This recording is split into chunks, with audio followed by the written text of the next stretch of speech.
সুন্দরবন ভারতের একমাত্র সব উল্লেখযোগ্য জায়গার মধ্যে একটি, যা পরিবেশগত এবং ভৌগোলিক মানে সমগঠিত।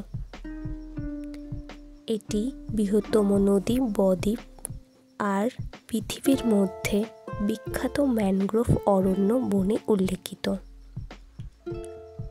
পরিবেশগত দিক থেকেই নয়, সুন্দরবনে সবথেকে বিখ্যাত এখানকার রয়্যাল বেঙ্গল টাইগার।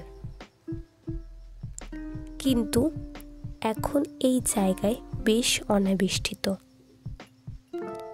পৃথিবীর প্রায় সব জায়গা থেকেই হাজার হাজার মানুষ প্রায় প্রতি বছরই এখানে প্রাকৃতিক সৌন্দর্য উপভোগ করতে আসে। সুন্দরবনে রয়েছে 350টি প্রজাতির উদ্ভিদ, 120 প্রজাতির মাছ,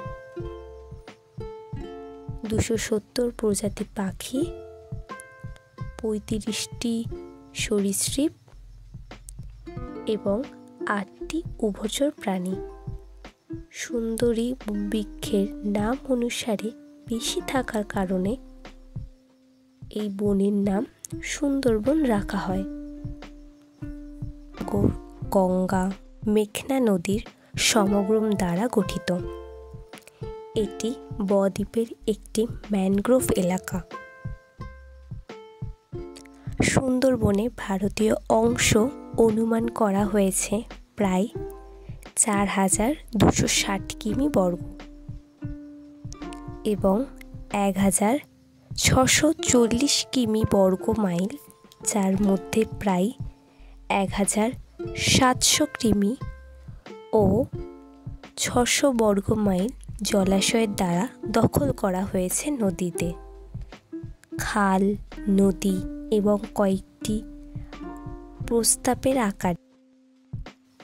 কিন্তু গবেষকদের মতে প্রতিনিয়ত একটু একটু করে ভূমিক্ষয়ের মাধ্যমে ছাড়াও মৌসুমীর জলস্থলেতে ভূমিকম্প বা ঝড় জলের মাধ্যমে প্রতিনিয়ত সুন্দরবন ধ্বংসের দিকে এগিয়ে যাচ্ছে।